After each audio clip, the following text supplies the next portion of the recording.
आज जीवन की रोटी निर्गमन 12 अध्याय के आयत 15 और आयत 17 से आएगी। निर्गमन 12 के 15।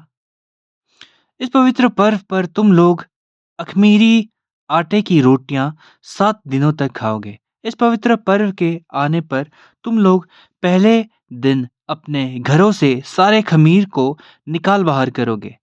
इस पवित्र पर्व के पूरे 7 दिन तक किसी को भी खमीर नहीं खाना चाहिए। यदि कोई व्यक्ति खमीर खाए तो तुम इज़राइल के अन्य व्यक्तियों से निश्चित ही अलग कर देना। निर्गमन 12 का 17। तुम लोगों को अवश्य अखमीरी रोटी का पवित्र पर्व याद रखना होगा। क्यों? क्योंकि इस दिन ही मैंने तुम्हारे लोगों के सभी वर्गों को मिस्र से निकाला। अतः तुम लोगों के सभी वंशजों को यह दिन याद रखना ही होगा। यह नियम ऐसा है जो सदा रहेगा और यह परमेश्वर का वचन है। आमीन। आज हमारा चर्च 17 दिसंबर को विजय दिवस के करीब है। वास्तव में विजय दिवस का यह आशीर्वाद प्राप्त करने के लिए जिसे हम सभी चाहते हैं, चाहे हम कार्यस्थल पर हों, परिवार के साथ, स्कूल में या ईसाई के रूप में अपने जीवन में, हर कोई जीत चाहता है ना? अब विजय का यह आशीर्वाद प्राप्त करने के लिए मैं आज यह कहना चाहूँगा कि हमें सबसे पहले अपने दिलों में कुछ समायोजन करना चाहिए। किसके लिए? आशीर्वाद देने के लिए। हमें अपने दिलों को समायोजित करने की आवश्यकता है। यशायाह 55 का 8 कहता है, यहोवा कहता है, तुम्हारे विचार वैसे नहीं जैसे मेरे हैं, तुम्हारी राहें वैसी नहीं जैसी मेरी राहें हैं। परमेश्वर यह घोषणा कर रहा है कि जिस तरह से हम सोचते हैं, जिस तरह से हम अपने मार्ग बनाते हैं और जिस तरह से वह सोचता है या अपने मार्ग बनाता है, इनके बीच अंतर है। आइए हम अखमीरी रोटी के पर्व के माध्यम से इसकी जांच करें, क्योंकि हम समझते हैं कि परमेश्वर हमें क्या बता रहा है। पवित्र आत्मा की मदद से हम परमेश्वर के मार्गों के अनुसार जीने के लिए अपने दिलों में समायोजन कर सकते हैं और विजय के दिन महान विजय का अनुभव कर सकते हैं, जो इस वर्ष 2018 को सफलता के साथ समाप्त करेगा। आमीन। अखमीरी रोटी का पर्व पहली बार इजरायली इतिहास के सबसे महत्वपूर्ण बिंदु के दौरान शुरू हुआ था, निर्गमन के दौरान। यदि यह भूमध्य सागर है तो आइए यहाँ प्रक्रिया से कुछ हिस्सों पर एक नज़र डालते हैं। यह सिनाई प्रायद्वीप है, जैसा कि हम निर्गमन 12 के 15 में पढ़ते हैं। उन्हें कितने दिनों तक मनाना था? 7 दिन। तुम्हें अखमीरी रोटी का पर्व मनाना चाहिए। अखमीरी का मतलब है कि इस रोटी में खमीर नहीं है। यह वास्तव में कठोर रोटी है। इज़राइल इसे दुख की रोटी कहता है क्योंकि इसमें कोई स्वाद नहीं है। अखमीरी रोटी का पर्व फसह के दिन से शुरू होता है। आइए ऐतिहासिक दृश्य पर एक नजर डालें। इज़राइली रामसेस से चले गए, सुकोत गए और फिर एताम गए। इस बिंदु तक वे अभी भी कनान में जा सकते थे, लेकिन एक बार जब वे जल मार्ग पर पहुंच गए तो वे जंगल में बंद हो गए। हालांकि परमेश्वर ने उन्हें मिग्दोल पहुंचने से पहले लाल सागर से आगे बढ़ाया। उन्होंने पहले महीने के 15वें दिन गुरुवार को रमसेस छोड़ा। उन्होंने पूरा दिन यात्रा की। 16वें शुक्रवार को सुक्कोत पहुंचे। वहां से वे 18वें रविवार को एताम पहुंचे और फिर मंगलवार तक मिग्दोल पहुंचने के लिए आगे की यात्रा की। अब हम यह गणना कर सकते हैं कि यह कौन सा दिन है। हम उम्मीद कर सकते हैं कि 2 मिलियन लोग प्रतिदिन लगभग 25 किलोमीटर की यात्रा करने में सक्षम थे। ठीक है, तो यह सब उसके उद्धार की 8वीं पुस्तक में विस्तार से समझाया गया है। फिर उस रात उन्होंने 21 तारीख को लाल मार्ग पार किया। बुधवार को निश्चित रूप से लाल सागर को पार करना इजरायलियों के जीवन की सबसे असाधारण ऐतिहासिक घटनाओं में से एक था। अब हम इसे उस दिन से गिनते हैं जब वे चले गए थे।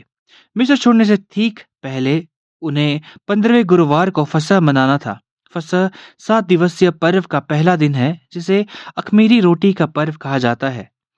परमेश्वर कहते हैं, जैसा कि हम निर्गमन 12 के 15 में पढ़ते हैं, उन्हें इसे 7 दिनों तक मनाना था। परमेश्वर ने कहा कि शुरुआत का दिन और अंत का दिन, 7वां दिन, बहुत महत्वपूर्ण है।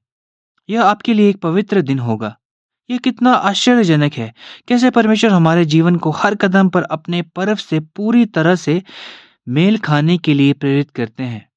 दूसरे शब्दों में, यह उनके समय को दर्शाता है। 15वें दिन से लेकर 21वें दिन तक जब उन्हें अंतिम विजय मिली, उन्होंने मिस्र छोड़ दिया। लेकिन वे अभी भी पूरी तरह से विजय नहीं हुए थे, क्योंकि फ़िरौन और उसकी सेना उनका पीछा कर रही थी। जब तक वे लाल सागर को पूरी तरह से पार नहीं कर लेते और समुद्र के बीच दबे सभी लोगों को नहीं देख लेते, तब तक वे विजयी नहीं हुए। और वह दिन ठीक 7वां दिन है। इस अवधि के दौरान अख़मीरी रोटी का पर्व मनाया जाता है। यह पर्व इतना महत्वपूर्ण है कि जैसा कि हम पद 15 में पढ़ते हैं, परमेश्वर कहता है कि यदि तुम अपने घर से ख़मीर नहीं हटाते और यदि तुम यह अख़मीरी रोटी नहीं खाते, तो तुम इज़राइली होने से अलग हो जाओगे। मिस्र से भागने में तुम्हारी एकमात्र आशा इस समूह के साथ रहना है, जिसके साथ तुम चले गए, इज़राइली। इसलिए जब तुम इज़राइलियों से अलग हो जाते हो, तो इसका मतलब है कि तुम मृत होने के समान हो। वास्तव में काट दिया गया शब्द हिब्रू में करात है। यह शब्द करात उस शब्द से लिया गया है जिसका अर्थ है वाचा काटना। इसका बेरित से घनिष्ठ संबंध है, जिसका अर्थ है वाचा। आप जानते हैं कि जब वे कोई अनुबंध या वाचा बनाते हैं, तो उन्हें पशु बलि को काटना पड़ता है और दोनों के बीच से गुजरना पड़ता है। यहाँ कराट का अर्थ वाचा काटना है। इसलिए जब परमेश्वर कहता है कि यदि तुम अख़मीरी रोटी का पर्व नहीं मनाते, तो तुम लोगों से अलग हो जाते हो। इसका मतलब है कि तुम परमेश्वर की वाचा से अलग हो जाते हो। यह बहुत महत्वपूर्ण है कि परमेश्वर कहता है कि इस पर्व को पीढ़ियों तक याद रखा जाना चाहिए।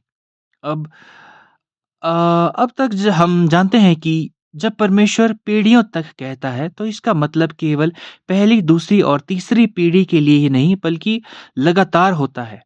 आयत 17 में, जैसा कि हम अपने मुख्य पाठ में पढ़ते हैं, परमेश्वर कहता है कि यह एक स्थायी अध्यादेश बन जाएगा, जिसका अर्थ है कि अख़मीरी रोटी का पर्व जो यीशु मसीह के आने से 6 साल पहले 1445 में शुरू हुआ, उसे पीढ़ियों तक एक स्थायी अध्यादेश के रूप में जारी रहना चाहिए और अभी हमारे पास आना चाहिए। तो क्या हम अख़मीरी रोटी का पर्व मना रहे हैं? यह बहुत महत्वपूर्ण है। यह बहुत महत्वपूर्ण है। यह इतना महत्वपूर्ण क्यों है? आइए अख़मीरी रोटी के पर्व की आवश्यकता की जांच करें। सबसे पहले अख़मीरी रोटी के पर्व का महत्व। जब अख़मीरी रोटी के पर्व में पर्व शब्द का काफ़ी दिलचस्प है। यह पर्व शब्द काफ़ी दिलचस्प है। यह शब्द खाग है। इसका अर्थ है त्योहार। आप जानते हैं कि जब हम कोई त्योहार मनाते हैं, तो हम इस तरह नहीं बैठते हैं। कभी-कभी मुझे लगता है कि दक्षिणी बैप्टिस्ट शैली पूजा करने का या आराधना करने का सही तरीका है, क्योंकि वे सभी खड़े होकर गाते हैं और प्रशंसा करते हैं। इसे उत्सव के रूप में मनाया जाना चाहिए। इतना ही नहीं, यह एक आवर्ती चक्र है। इसका मतलब है कि यह बार-बार दोहराया जाता है। जैसे आज 7वां दिन है ना? वास्तव में 8वां दिन, लेकिन यह 7 सप्ताह के चक्र में है ना? तो क्या यह वह दिन है जब हमारे प्रभु यीशु मसीह ने पाप और मृत्यु की शक्ति को चकनाचूर कर दिया और हमें मुक्त कर दिया? क्या यह दिन हमारे लिए एक उत्सव है? यह कुछ ऐसा है जिसे हमें वास्तव में खुद से ईमानदारी से पूछना चाहिए, है ना? क्या हमारा दिल परमेश्वर के दिल के साथ समायोजित है? परमेश्वर कहते हैं कि यह मेरा स्वर है, यह मेरा पर्व है, यह हमारा त्योहार है। मैंने यह आपके लिए किया है ना? अब देखते हैं कि हम पहले से ही परमेश्वर के विचारों, उनके तरीकों से बहुत भटक चुके हैं। अब अख़मीरी रोटी का पर्व बहुत महत्वपूर्ण है। बेशक, जैसा कि हमने देखा कि यह समय को दर्शाता है। यह समय को दर्शाता है जैसा कि हम स्वर शब्द में देखते हैं। यह एक आवर्ती चक्र है जिसका अर्थ है कि यह परमेश्वर के कैलेंडर से में इस चिन्हित समय पर बार-बार होगा। अब एक बात जिसने परमेश्वर के समय को चिन्हित किया वह यह थी।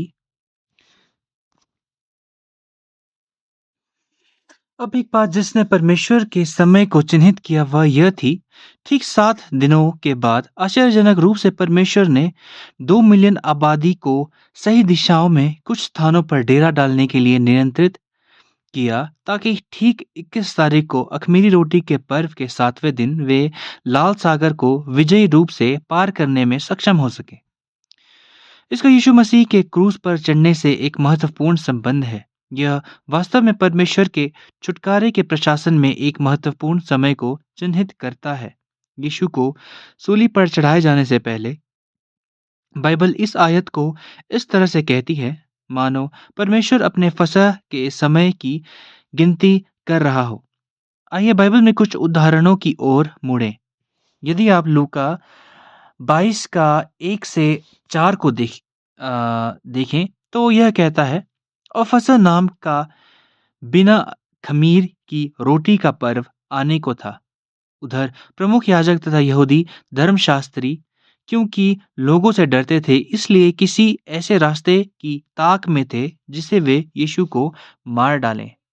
आप देखिए, बाइबल परमेश्वर के समय की ओर इशारा कर रही है कि यीशु को कब सूली पर चढ़ाया जाएगा, और बाइबल अख़मीरी रोटी के पर्व को फस जो फसह है के साथ इसका संबंध जोड़ रही है। यह बहुत ही महत्वपूर्ण समय है और एक और आयत स्पष्ट हो जाती है। ऐसा लगता है कि यीशु स्वयं फसह तक का समय गिन रहे हैं।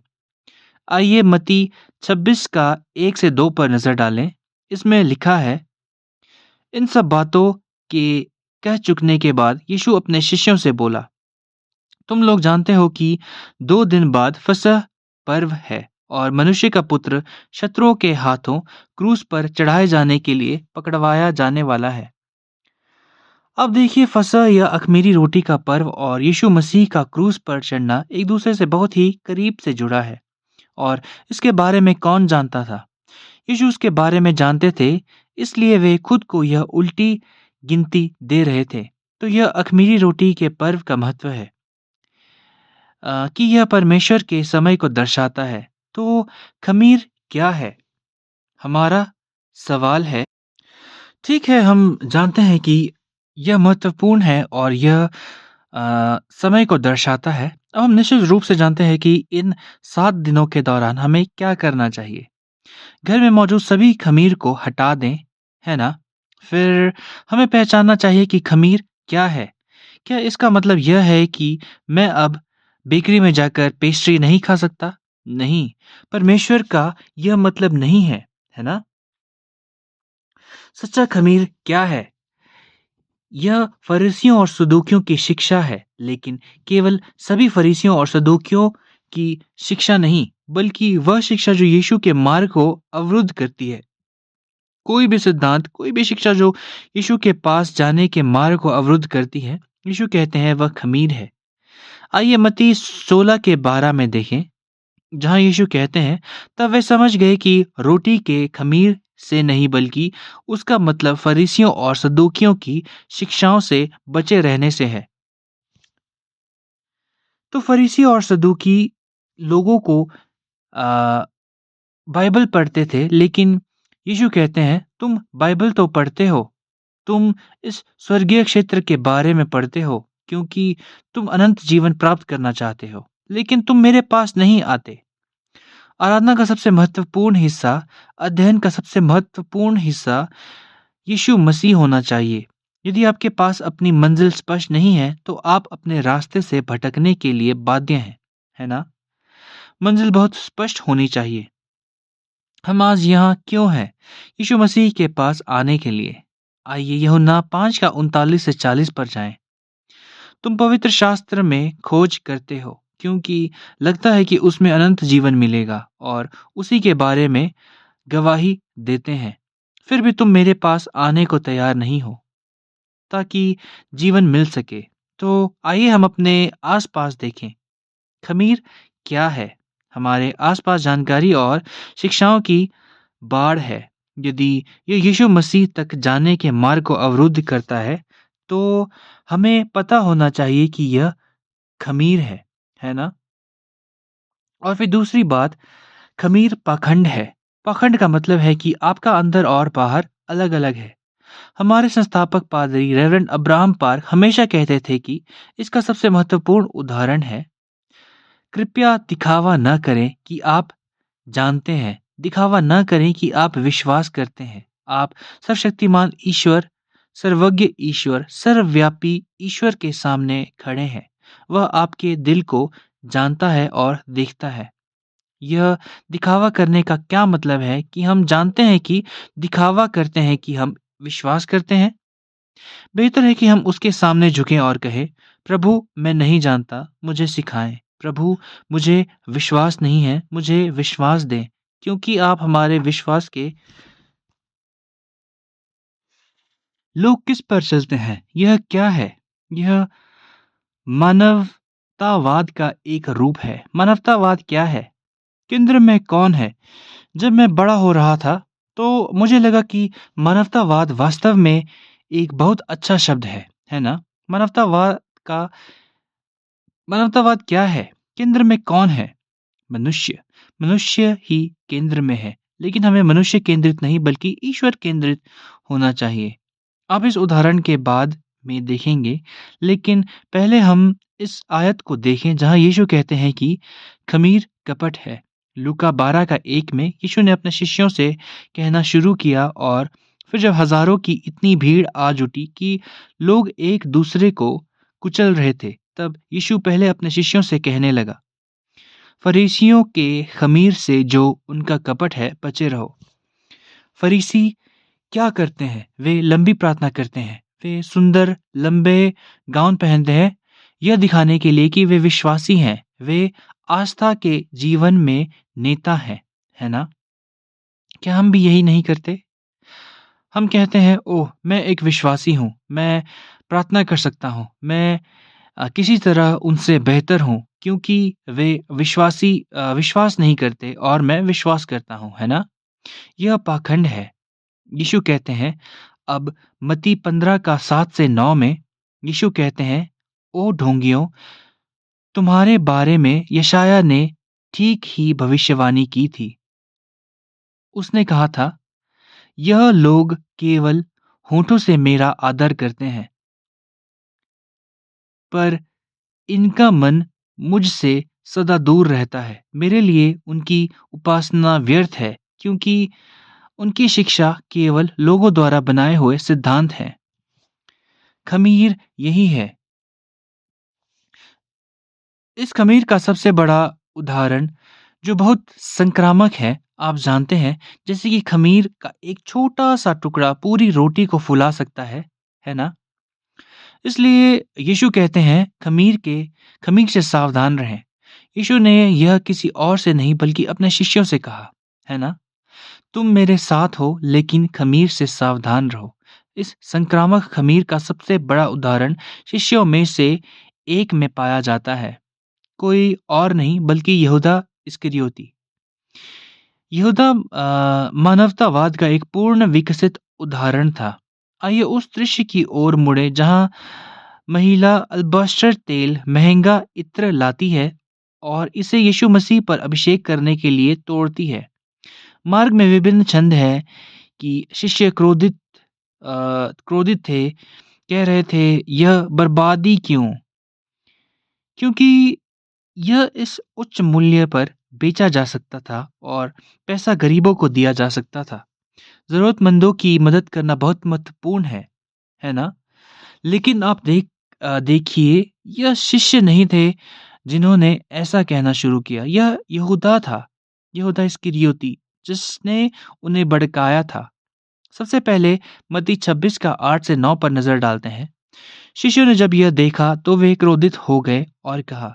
जब उसके शिष्यों ने यह देखा तो वे क्रोध में भरकर बोले, इस इत्र की ऐसी बर्बादी क्यों की गई? यह इत्र अच्छे दामों में बेचा जा सकता था और फिर उस धन को दीन दुखियों में बांटा जा सकता था।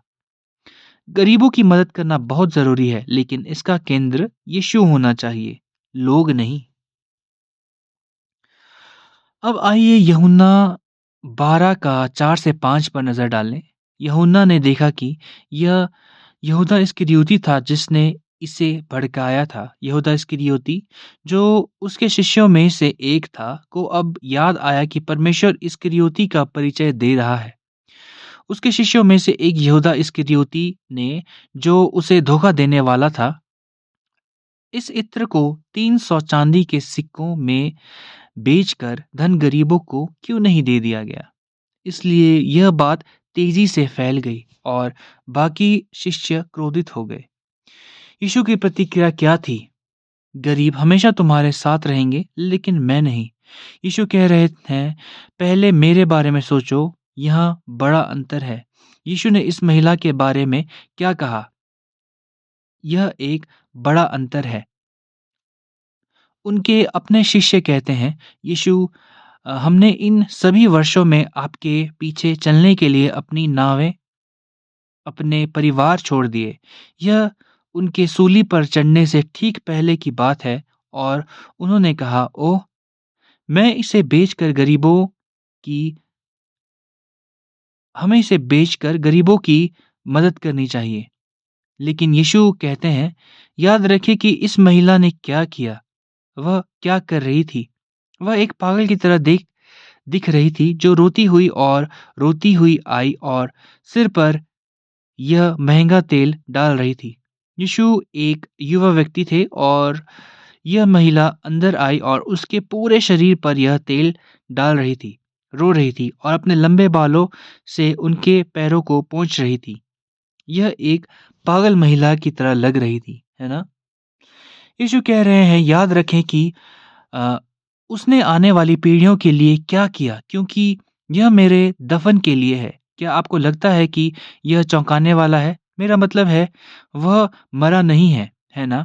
जब कोई व्यक्ति अभी भी जीवित है, तो कोई दफनाने की तैयारी कैसे कर सकता है? तो आपको यह बहुत अपमानजनक लग सकता है, लेकिन फिर भी यीशु को याद है कि वह उसके दफनाने के लिए ऐसा कर रही है, जिसका अर्थ है कि यह महिला बाहर से पागल लग सकती है। बाहर से इस महँगे इत्र को लेना और गरीबों को बेचना कोई सामान्य ज्ञान नहीं लगता।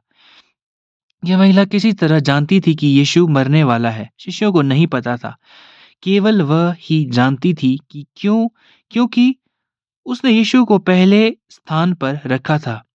यहाँ एक बहुत ही महत्वपूर्ण संदेश है। उसे कैसे पता चला कि यीशु मरने वाला है? क्योंकि यीशु ने ऐसा कहा था। आइए मत्ती 26 के 12 को पढ़ें। यीशु कहते हैं, उसने मेरे शरीर पर यह सुगंधित इत्र छिड़क कर मेरे गाड़े जाने की तैयारी की है। यीशु खुद बताते हैं कि यह महिला जानती है कि वह मरने वाला है और वह उसके दफन की तैयारी कर रही है। अब मत्ती 26 का 1 और 2, यह अध्याय इस प्रकार शुरू होता है। इन सब बातों को कह चुकने के बाद यीशु अपने शिष्यों से बोला, तुम लोग जानते हो कि 2 दिन बाद फसह पर्व है और मनुष्य का पुत्र शत्रुओं के हाथों क्रूस पर चढ़ाए जाने के लिए पकड़वाया जाने वाला है। यीशु ने पहले ही सबको बता दिया था। वह स्त्री वहां थी, शिष्य वहां थे। एकमात्र व्यक्ति जिसने परमेश्वर के समय और परमेश्वर के उद्धार के कार्य को समझा, वह यह स्त्री थी, क्योंकि उसने अपना खमीर निकाल दिया था। वास्तव में वर्ष समाप्त होने से पहले अपने हृदयों की जांच करनी चाहिए। हम कहते हैं कि हम पिता परमेश्वर और पुत्र यीशु मसीह में विश्वास करते हैं, फिर भी हमारे तरीके, हमारे विचार इतने आत्म केंद्रित हैं। आइए वास्तव में जांच करें कि क्या हम वास्तव में पिता केंद्रित हैं या यीशु केंद्रित हैं या वचन केंद्रित हैं। यही वह जीवन है जो रेवरेंड अब्राहम पार्क ने हमें सिखाने के लिए जिया। इसलिए हम उद्धार के इतिहास या मुक्ति के इतिहास के वचन का अध्ययन कर रहे हैं। हम परमेश्वर के उद्धार के इतिहास और उसके समय को भी समझना चाहते हैं। लेकिन अगर हम अपने ख़मीर को नहीं हटाते हैं, भाइयों और बहनों, तो हम उस दृश्य में हो सकते हैं जहाँ परमेश्वर का वचन घोषित किया जाता है। हाँ, कोई उसे सुनता है, कोई इसे दिल से लेता है और आने वाले लोग युगों तक याद रखने के लिए उसका दफ़्न करता है। इसलिए अपना ख़मीर निकालना बहुत ही महत्वपूर्ण है। निष्कर्ष यह है कि यदि हम अख़मीरी रोटी का पर्व मनाते हैं और उसमें ख़मीर निकालते हैं, तो किस तरह का आशीर्वाद मिलता है? सबसे पहले जब हमने ख़मीर निकाला तो क्या हुआ? हमने लाल सागर पार किया, जिसका अर्थ है अंतिम विजय। असली विजय यहाँ नहीं है। जब वे फसह के पहले दिन 7वें दिन से प्रस्थान करते हैं, तो आपको 7वें दिन तक आना होगा। आमीन। आपको लाल सागर पार करना होगा, तब तक दुश्मन अभी भी निकट हैं। हाँ, मिस्र के महान उद्धार का दिन एक महान आशीर्वाद है, लेकिन बाइबल में अन्य आशीर्वाद भी हैं। यहेजकेल मंदिर के अंतिम अ, यहेजकेल मंदिर अंतिम मंदिर है जिसे बनाया जाना है। जब यहेजकेल अध्याय 40 से 45 में समझाया गया है, लेकिन यहेजकेल मंदिर का दर्शन दिखाने के बाद परमेश्वर कहते हैं, अख़मीरी रोटी का पर्व मनाना। याद रखें, पर्व बहुत ही महत्वपूर्ण है क्योंकि यह परमेश्वर के समय को दर्शाता है। तो यहेजकेल का मंदिर दर्शन, मुझे लगता है कि 11वीं पुस्तक मंदिर यहेजकेल पर है ना? यहेजकेल का दर्शन और अ, ख़मीर घटना बहुत ही महत्वपूर्ण है जो यहेजकेल 45 के 21 में पाया जाता है। पहले महीने के 14वें दिन तुम्हें फसह पर्व मनाना चाहिए।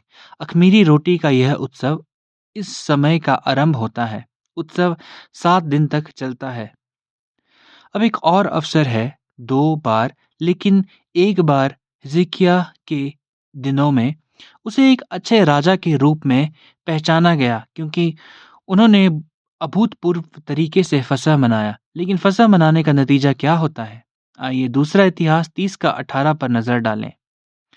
एप्रैम, मनश्शे, इस्साकार और ज़बूलून के बहुत से लोगों ने फसह के उस पर्व के लिए अपने को ठीक प्रकार से तैयार नहीं किया था। उन्होंने फसह पूर्व मूसा के नियमों के अनुसार ठीक ढंग से नहीं मनाया, किंतु हिजकिय्याह ने उन लोगों के लिए प्रार्थना की। इसलिए हिजकिय्याह ने यह प्रार्थना की, यहोवा परमेश्वर तू अच्छा है, लेकिन लोग तेरी उपासना ठीक ढंग से करना चाहते थे, किंतु वे अपने को नियम के अनुसार शुद्ध न कर सके। कृपया उन लोगों को क्षमा कर। तू परमेश्वर है जिसकी आज्ञा का पालन हमारे पूर्वजों ने किया। यदि किसी ने सर्वाधिक पवित्र स्थान के नियम के अनुसार अपने को शुद्ध न किया, तो भी क्षमा कर। मैं प्रार्थना करता हूँ कि यह अब से लेकर वर्ष 2018 के अंत के दिन विजय दिवस तक हमारी प्रार्थना होगी। आमीन। हर प्रकार का दिल किसकी तलाश करने के लिए तैयार है? हर किसी का दिल किसकी तलाश करने के लिए तैयार है? परमेश्वर की तलाश करें। इसलिए प्रभु ने हिजकिय्याह की सुनी और लोगों को चंगा किया। आमीन। यह चंगाई का एक बड़ा आशीर्वाद है और अगला आयत कहता है कि बहुत खुशी है, इज़राइल के पुत्र यरूशलेम में 7 दिनों तक बिना ख़मीर की रोटी का पर्व बड़ी खुशी से मनाते हैं। तो यरूशलेम में बहुत खुशी थी क्योंकि इज़राइल के राजा दाऊद के बेटे सुलेमान के दिनों से यरूशलेम में ऐसा कुछ नहीं था। और मैं प्रार्थना करता हूँ कि पेंगोंग जेल चर्च को मुक्ति इतिहास का वचन मिला है। आपको अख़मीरी रोटी के पर्व का अर्थ मिला है ना? मुक्ति इतिहास परिचय में हम इस महान खुशी को एक साथ मना पाएंगे। आमीन। और फिर अंत में एक और है, वही दिन, वही अंश। तब लेवियों के याजक उठे और लोगों को आशीर्वाद दिया और सोचो क्या हुआ। उनकी आवाज़ें सुनाई गई और प्रार्थना परमेश्वर के पवित्र निवास स्थान स्वर्ग तक पहुंची। क्या आप तैयार हैं? मुझे लगता है कि हम इसे एक टीम के रूप में, एक चर्च के रूप में, पेंगोंग चर्च के रूप में, दुनिया भर के सभी चर्चों के रूप में कर सकते हैं। आइए हम अपना ख़मीर हटा दें आइए याद रखें कि परमेश्वर यशायाह 55 का 8 में कहता है, यहोवा कहता है, तुम्हारे विचार वैसे नहीं हैं जैसे मेरे हैं, तुम्हारी राहें वैसी नहीं हैं जैसी मेरी राहें हैं। इसलिए मैं प्रार्थना करता हूँ कि इस वर्ष हम नए साल की पूर्व संध्या की तैयारी करेंगे, क्योंकि हम पश्चाताप और खुद को शुद्ध करने के बारे में बहुत सारे उपदेश सुनाने जा रहे हैं। नए साल की शुरुआत मजबूती और साहस के साथ करेंगे। यही असली जीत का रहस्य है। आमीन। आइए प्रार्थना करें। हमारे पिता, हमें आशीर्वाद देने के लिए आपका धन्यवाद।